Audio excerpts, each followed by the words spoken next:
উচ্চ মাধ্যমিক ভূগোলের নতুন সেমিস্টার সিস্টেম। চাপ তো একটু হবেই, তাই না? তবে চিন্তার কিছু নেই। একদম শেষ মুহূর্তে কিভাবে প্রস্তুতিটা জমিয়ে নেওয়া যায়, চলুন আজ সেটাই দেখে নেওয়া যাক।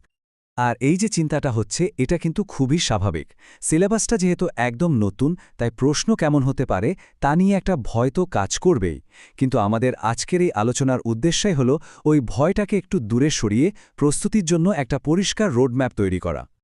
তাহলে চলুন আর দেরি না করে সরাসরি পয়েন্টে আসা যাক। প্রথমে শুরু করা যাক প্রাকৃতিক ভূগোল বা ফিজিক্যাল জিওগ্রাফি দিয়ে। চলুন দেখি কোন কোন অধ্যায় থেকে কি টপিকের পর সবচেয়ে বেশি করে ফোকাস করতে হবে। সবার প্রথমে আসছে জিওটেকটনিক্স বা ভূগঠন। দেখুন, 2 নম্বরের প্রশ্নের জন্য পাত, বিভিন্ন পাত সীমান্ত, বেনি অফ জোন, এই সংজ্ঞাগুলো খুব গুরুত্বপূর্ণ। এরপর 3 নম্বরের জন্য পাত সঞ্চালনের কারণ আর সমুদ্রবক্ষের বিস্তৃতির কারণগুলো অবশ্যই দেখে রাখতে হবে। আর বড় প্রশ্ন মানে 5 নম্বরের জন্য পাত সংস্থান তত্ত্ব আর সমুদ্রবক্ষের বিস্তৃতির তত্ত্ব, এই দুটো প্রমাণসহ একদম তৈরি রাখতেই হবে।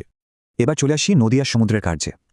নদীর অংশ থেকে যেমন গিরিখাত আর ক্যানিয়নের পার্থক্য বা বদ্বীপ তৈরি হওয়ার শর্তগুলো, এগুলো বেশ জরুরি। আর সমুদ্রের কাজের ক্ষেত্রে স্পিড, টম্বল, সংজ্ঞা আর গঠনকারী ও বিনাশকারী তরঙ্গের পার্থক্যটা খুব গুরুত্বপূর্ণ। আর হ্যাঁ, 5 নম্বরের জন্য নদী আর সমুদ্রের ক্ষয় ও সঞ্চার ফলে তৈরি হওয়া ভূমিরূপগুলো ছবিসহ একদম রেডি রাখতে হবে। কিছু নির্দিষ্ট পার্থক্য আছে যেখান থেকে প্রশ্ন আসার সম্ভাবনা খুব বেশি থাকে।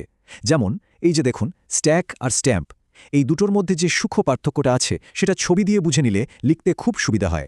শুধু এটাই নয়, ইয়ারদাং আর জিওগেনের পার্থক্যটাও কিন্তু সমান গুরুত্বপূর্ণ। ডেভিসের ক্ষয়চক্র, এটা তো একটা ক্লাসিক 5 নম্বরের প্রশ্ন।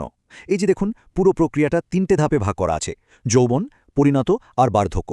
ভি আকৃতির উপত্যকা থেকে শুরু করে শেষে পেনিপ্লেন তৈরি হওয়া পর্যন্ত প্রত্যেকটা ধাপের বৈশিষ্ট্যগুলো মাথায় রাখা খুব দরকার। ওকে, এবার বায়ুমণ্ডল আর বাড়িমণ্ডল। বায়ুমণ্ডল থেকে উষ্ণ আর শীতল সীমান্তের পার্থক্য আর ক্রান্তীয় ও নাতিশীতোষ্ণ ঘূর্ণবাতের জীবনচক্রটা খুব গুরুত্বপূর্ণ। আর বাড়িমণ্ডল থেকে সমুদ্র স্রোত কেন হয় আর আটলান্টিক মহাসাগরের স্রোতগুলোর একটা ডায়াগ্রাম সহ বর্ণনা, এটা বড় প্রশ্ন হিসাবে আসতেই পারে। সেই সাথে এলনিনো আর লানিনার কনসেপ্টটাও কিন্তু ভালো করে পড়ে রাখতে হবে। জীবমণ্ডল অধ্যায়টা মানে বায়োস্ফিয়ার, এটা বেশিরভাগটাই সংজ্ঞাভিত্তিক। যেমন জীববৈচিত্র্যের প্রকারভেদ, hotspot, biosphere reserve, red data book, এই ছোট ছোট কিন্তু খুব গুরুত্বপূর্ণ সংজ্ঞাগুলো আছে। আর 3 নম্বরের জন্য জীববৈচিত্র্য হ্রাসের কারণগুলো আর ইনসিটু ও এক্সিটু সংরক্ষণের মধ্যে পার্থক্যটা, এটা খুব ভালো করে তৈরি করতে হবে। তো প্রাকৃতিক ভূগোলের পর এবার আমরা প্রবেশ করছি সিলেবাসের দ্বিতীয় অংশে, মানবিক ও অর্থনৈতিক ভূগোল। চলুন দেখে নিই এই সেকশনে কোন কোন জিনিসগুলো গুরুত্বপূর্ণ। জনসংখ্যা অধ্যায় থেকে জনবিস্ফোরণ, ব্রেন ড্রেন আর পুশপুল ফ্যাক্টরের মতো সংজ্ঞাগুলো খুব গুরুত্বপূর্ণ। সঙ্গে ম্যালথাসের তত্ত্ব আর জনবিবর্তন মডেলটাও দেখে রাখতে হবে। আর মানব উন্নয়ন অংশ থেকে ওখান থেকে এইচডিআই, এইচপিআই এর মতো সূচকগুলো আর অমর্ত্য সেনের সক্ষমতার ধারণাটা বেশ গুরুত্বপূর্ণ।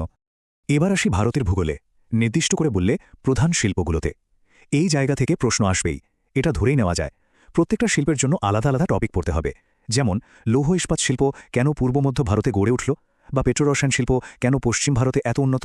প্রত্যেকটা শিল্পের বেড়ে ওঠার কারণ আর সমস্যাগুলো পয়েন্ট করে পড়লে মনে রাখতে খুব সুবিধা হবে। বস্তি অংশ থেকে হ্যামলেট, মেগাসিটি, সিবিডি, এই ধরনের সংজ্ঞাগুলো আর বিভিন্ন বস্তির ধরন, যেমন গোষ্ঠীবদ্ধ, বিক্ষিপ্ত, রৈখিক, এগুলো গড়ে ওঠার কারণগুলো জানতে হবে। আর পরিবেশগত সমস্যা, এটা কিন্তু এই বছরের জন্য খুব গুরুত্বপূর্ণ।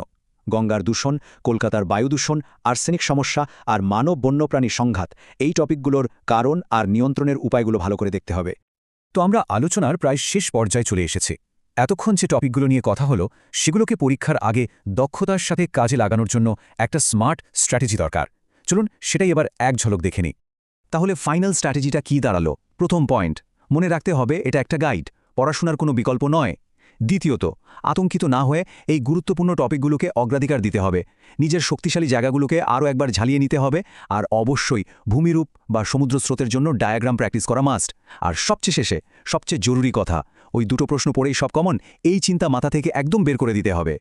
শেষ করার আগে চলুন একটা প্রশ্ন নিয়ে ভাবা যাক। এই পুরো আলোচনাটা শোনার পর কোন অধ্যায়টাকে নিজের সবচেয়ে শক্তিশালী জায়গা বলে মনে হচ্ছে? যে উত্তরটা পাওয়া যাবে সেটাকে নিজের প্রস্তুতির ভিত্তি বানাতে হবে, আর তার উপর ভর করে বাকিগুলো তৈরি করে নিতে হবে।